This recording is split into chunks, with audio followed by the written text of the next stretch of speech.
Hello साथियों, A to Z classes में आपका स्वागत है। कल की कड़ी में हमने पढ़ा था कि किशोरावस्था क्या होती है, किशोरावस्था किस किस तरह से काम करती है, किशोरावस्था में किस तरह से वृद्धि होती है। आज हम किशोरावस्था की विशेषताओं के बारे में चर्चा करेंगे कि किशोरावस्था की विशेषताएं होती क्या हैं। तो हम सबसे पहले उसकी अगली कड़ी में पहली बात करते हैं कि किशोरावस्था की विशेषताओं में वीर पूजा का नाम सुने हो? वीर पूजा नाम सुने होंगे।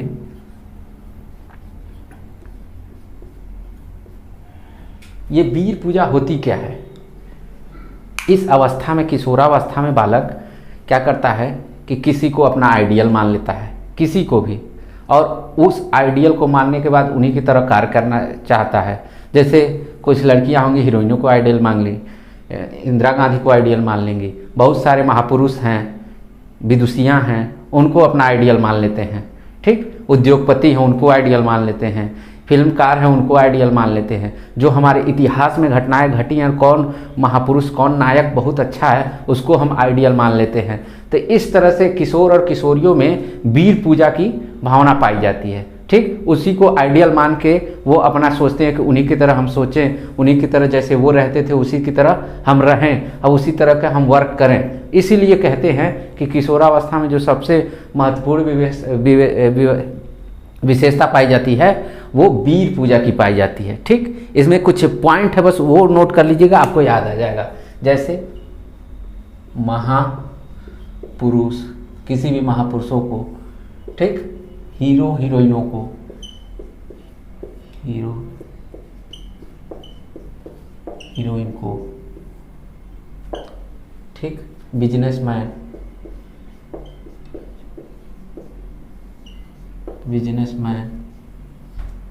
इतिहास के नायक नायिका,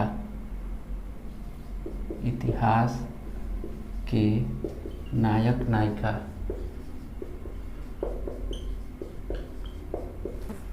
मतलब ये वीर पूजा के अंतर्गत आता है। ठीक, अब अगले पॉइंट की तरफ आते हैं। किशोरावस्था में समाज सेवा की भावना पाई जाती है। ठीक, ये पहला था। दूसरा है समाज सेवा। ये समाज सेवा क्या होती है? समाज सेवा वो होती है कि किशोरावस्था में बालक कुछ अलग करना चाहता है, अपने आप को यूनिक बनना चाहता है, अपने ग्रुप में विशेष दिखना चाहता है।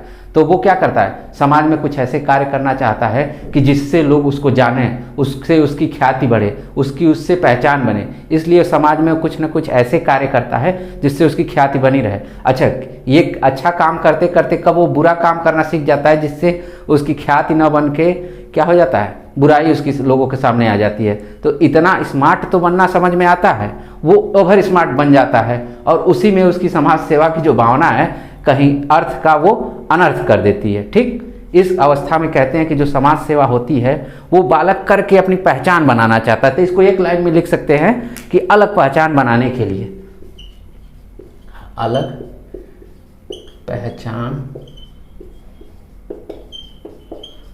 बनाने के लिए। ठीक, मतलब ये समाज सेवा आ गया। ठीक, और इस उम्र में एक और चीज़ पाई जाती है, एक और चीज़ जो बहुत ही महत्वपूर्ण है, अक्सर एग्जाम में वो पूछा जाता है कि घनिष्ठ मित्रता, ये मानव विकास की जो अवस्थाएं हैं किस अवस्था में पाई जाती है? तो आपका उत्तर होगा घनिष्ठ मित्रता किशोरावस्था में पाई जाती है।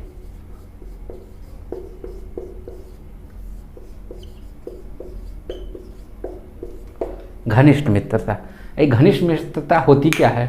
आप 9th में पढ़े होंगे, 12th में पढ़े होंगे, स्नातक पढ़े होंगे, परास्नातक पढ़े होंगे।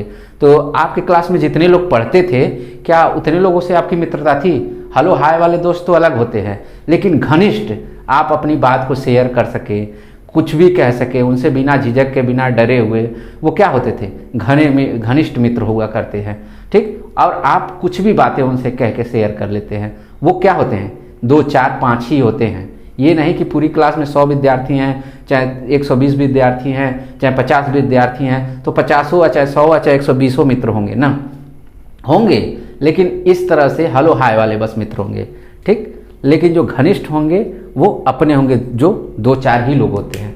घनिष्ठ मित्र में 2-4 लोग ही आते हैं इस अवस्था के अंतर्गत। और एक और चीज़ पाई जाती है जो अच्छी भी होती है और बुरी भी, ये दोनों रूपों में, उसको कहते हैं विद्रोह की भावना। विद्रोह की भावना। अब विद्रोह की भावना क्या होती है भाई? किशोरावस्था समाज में रहता है, विचरण करता है, देखता है लोग क्या कर रहे हैं, कैसे क्या कर रहे हैं, इन सारी चीज़ों का एक्नॉलेज करता है वो कि क्या कैसे किस तरह से हो रहा है। उसमें तमाम रीति रिवाज होते हैं, बड़े लोगों का आदेश होता है, बहुत सारे अंधविश्वास होते हैं। तो वो यूं ही नहीं मान लेता है कि ये चीज़ दीवार दिखाई दे रही है, पीछे ब्लैक बोर्ड दिखाई दे रहा है तो वो नहीं देखता है, तो आप कह देंगे कि पीछे आम का पेड़ है तो मान लेगा। नहीं, वो एक बार पलट के देखेगा कि पीछे व्हाइट बोर्ड है कि नहीं। अगर व्हाइट बोर्ड दिखेगा तभी वो मानेगा। अगर उससे ज़बरदस्ती मनवाया जाएगा तो उसमें क्या आती है? विद्रोह की भावना आती है। आप ज़बरदस्ती कोई काम करवाते हैं कि जो उसके लिए उसके हिसाब से गलत हो, तो अगर वो काम करते हैं तो उसमें भी विद्रोह की भावना आती है। आपके आदेशों का वो पालन नहीं करेगा जब तक अपनी बातों को वो तर्कों के आधार पर ना कर ले। ठीक, इसमें क्या कहते हैं? एक लाइन में इसको भी रख लीजिएगा, रीति रिवाज। रीति रिवाज, बड़ों के आदेश, अंधविश्वास,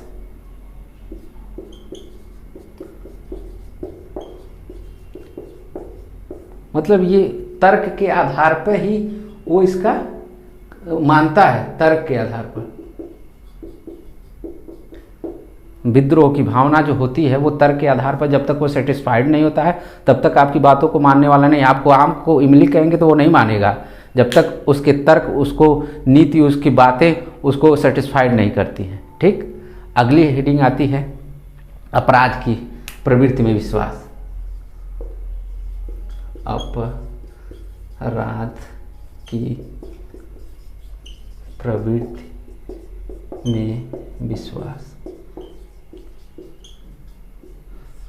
अब अपराध, इस किशोरावस्था में आप लोग देखते होंगे कि कम उम्र की एज होती है, बहला फुसला के, किसी चीज़ को देख के, किसी कार्यों में असफलताओं को, जैसे कोई काम करने गए, एग्ज़ाम देने गए, वो बार बार एग्ज़ाम में फेल हो रहा है, लोग उसके घर वाले उसको कुछ ना कुछ कह रहे हैं, तो उसके मन में क्या होती है?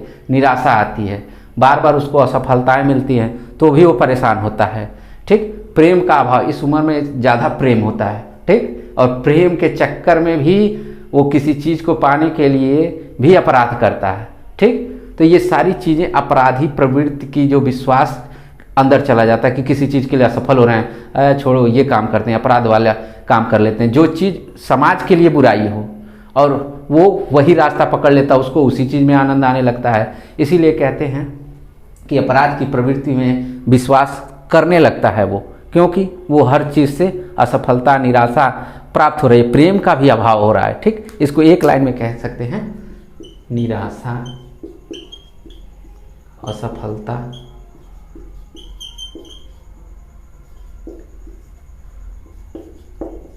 प्रेम न हो पाना,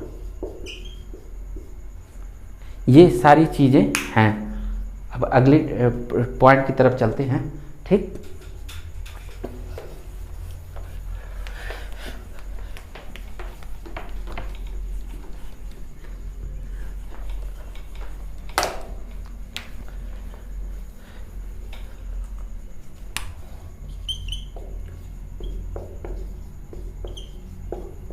रुचियों में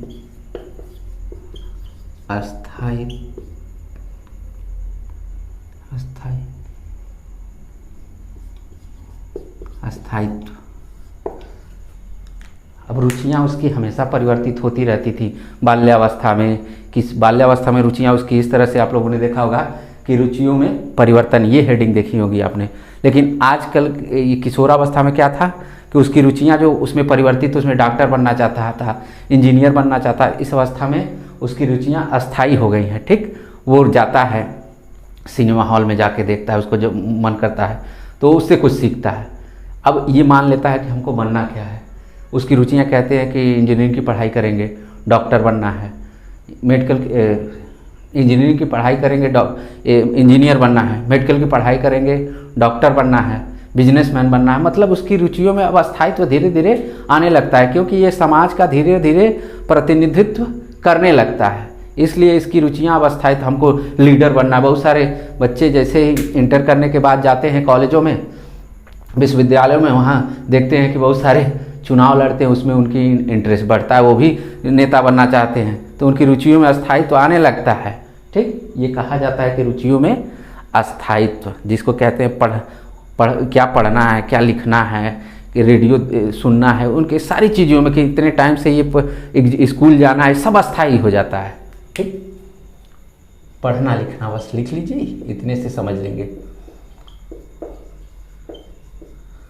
समय का भी ध्यान रहता है इसमें, समय का ध्यान, मतलब सब कुछ एक व्यवस्थित रूप में होता है। अब अगली हेडिंग आती है 7वां, व्यवसाय की चिंता। व्यवसाय की चिंता, इसमें व्यवसाय क्या, मतलब अपनी दुकान खोलना क्या? ये इसमें इस तरह की व्यवसाय की चिंता में इस तरह की बात नहीं आती है। उसमें ये चुनता है कि हमको किस तरह की शिक्षा ग्रहण करना है, हमको किस तरह का पेशा चुनना है, हमको डॉक्टर लाइन वाला पेशा चुनना है, इंजीनियरिंग वाला, बिजनेसमैन वाला, हीरो हीरोइन वाला, और आज के ज़माने में टिकटॉक वाला। तो मतलब किस तरह का पेशा चुनना है, हमको टिकटॉकर बनना है, यूट्यूबर बनना है, क्या बनना है। तो इस तरह के वो व्यवसाय की उसकी चिंता रहती है कि हम क्या बनेंगे, क्या हमारे अंदर टैलेंट है, वो जान रहा है। आप कहेंगे, पालने में बच्चा पैदा होता है, जब आता है तभी जैसे ही पैदा होता है उसके पिताजी कहते हैं कि मेरा बेटा आज अब डॉक्टर बनेगा। अभी बेचारा एक दिन हुआ पैदा हुए, आज से डॉक्टर बनाएंगे, इंजीनियर बनाएंगे। ये नहीं सोचते कि बड़ा होकर इसका क्या इंटरेस्ट रहेगा, तो उसी को लेके वो भविष्य में चिंतित रहता है, व्यवसाय किस तरह से करेंगे, हम क्या, हमारे अंदर टैलेंट है। ठीक, इसको कह सकते हैं मेडिकल में जाना है या इंजीनियर,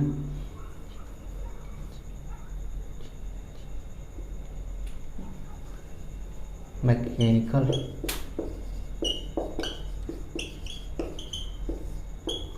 बिजनेसमैन, मतलब इस तरह के व्यवसायों की उसको चिंता होती है। ठीक, अब आते हैं इसके अगले पड़ाव पे, शारीरिक परिवर्तन।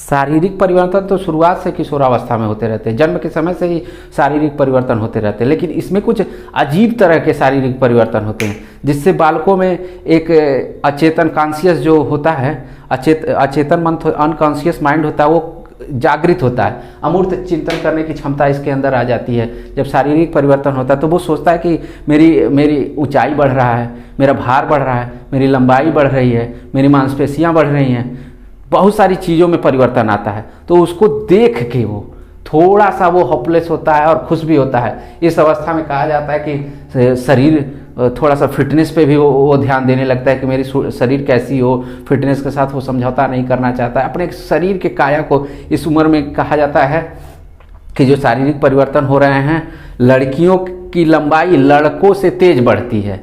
किशोरावस्था में लड़कियों की लंबाई लड़कों की लंबाई से अधिक होती है। मैंने पिछले टर्न पे वो बताया था कि किस तरह से लंबाई बढ़नी शुरू होती है, इसमें भी वही परिवर्तन होता है। ठीक, इसमें एक लाइन में सीख सकते हैं, ऊंचाई, भार, मांसपेशी,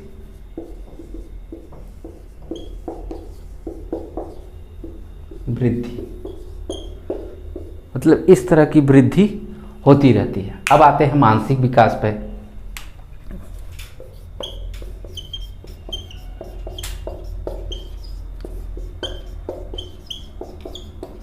मानसिक विकास क्या होता है? इस अवस्था में बालक कोई भी कार्य अपना थोड़ा सा दिमाग लगा के, तर्क लगा के, उसके अंदर जिज्ञासा अच्छे ढंग से होती है, कल्पना वो कर सकता है, खड़े खड़े वो कल बताए थे स्वप्न देखता है। ठीक, स्मृति उसकी बड़ी अच्छी हो जाती है। तो वो इस तरह के मानसिक, नैतिक, सामाजिक सारे आचरण सीख लेता है और उसका प्रयोग अपने यथानुसार जिस समय जिस चीज़ की ज़रूरत होती है, संस्कार दिखाने वाली ज़रूरत है तो संस्कार ही दिखाएगा, अगर हंसने वाली बात है तो हंसेगा ही। तो वो इस तरह के मानसिक विकास उसका हो गया रहता है, ठीक, जिसको कह सकते हैं जिज्ञासा, कल्पना, स्मृति और दिवा स्वप्न। ये सारी चीज़ें मानसिक विकास के अंतर्गत और आती हैं। और सबसे लास्ट में बात करते हैं 10वां, संवेगात्मक विकास। संवेगात्मक विकास क्या होता है? आप शैशवावस्था में भी जाने हैं, बाल्यावस्था में भी जाने हैं, किशोरावस्था में भी वही होता है। जैसे भय, क्रोध, प्रेम, लज्जा, शर्म, ये सारी चीज़ें एक संवेग के रूप में ही आती हैं। किस पे कब क्रोध करना है, कब हंसना है, कब चिल्लाना है, ये सारी चीज़ें संवेगों के विकास के अंतर्गत आती हैं। जहाँ देखना होता है कि हंसना, जहाँ हंसने वाली बात होती है वहाँ तेज हंसना है कि कम हंसना है, मतलब हंसता है लेकिन कोई कोई आराम से हंस लेता है। हंसने की भी अलग अलग कैटेगरी होती है, तो वो अपने हिसाब से हंसता है, जैसा माहौल देखता है उसके अनुसार हंसता है, ठीक। तो हम संवेग बता दें एक बार और, संवेग आप जान लीजिए, भय है, क्रोध है, प्रेम है, घृणा है, मतलब आदि प्रकार के संवेग हैं। और संवेगों को वो यथानुसार प्रयोग करता है, जैसी स्थिति है उसके अनुसार वो प्रयोग करता है, ठीक। ये सारी चीज़ें इसके अंतर्गत होती हैं। और एक और है भाषाई विकास। इस अवस्था में वो क्या करता है, बहुत सारे लैंग्वेज को सीख लेता है, सीखने की कोशिश करता है और बोल भी लेता है फ्लुएंट। अपने जैसे जिस क्षेत्र में रहता है उस हिसाब से वो भाषाई सीख लेता है। तमिल में रहेगा तमिल सीख लेगा, भोजपुरी में रहेगा भोजपुरी, उड़िया में रहेगा तो उड़िया सीख लेगा, महाराष्ट्र में रहेगा तो महाराष्ट्रियन सीख लेगा, उत्तराखंड रहेगा तो उत्तराखंडियन सीख ले। मतलब जिस क्षेत्र में वो चाहे उस क्षेत्र में वो अपनी भाषा का विकास कर लेता है। थोड़ा बहुत तो शुरुआत से वो पढ़ा रहता है, जाना रहता है, समझा रहता है उस क्षेत्र के बारे में, लेकिन जैसे जैसे वो चाहता है कि अगर हम विकास करना चाहते हैं तो विकास कर लेगा। जैसे भोजपुरी हो गई, तमिल हो गई, बंगला हो गया, मतलब ये सारी भाषाओं को वो सीख लेता है, ठीक। तो दोस्तों ये क्लास मेरी कैसी लगी, और सभी से निवेदन है कि हमारे चैनल को लाइक और सब्सक्राइब और शेयर अधिक से अधिक करें। हम मेहनत कर रहे हैं, हमारी पूरी टीम मेहनत कर रही है, और आप लोग बस यूं ही काम कर रहे हैं कि हमारे सब्सक्राइबर नहीं, आप अधिक से अधिक मात्रा में शेयर करें कि अधिक से अधिक इतनी मेहनत का लाभ आप सभी को मिले और उन लोगों को भी मिले कि जिन तक ये क्लास पहुंच नहीं पा रही है, ठीक है। धन्यवाद दोस्तों।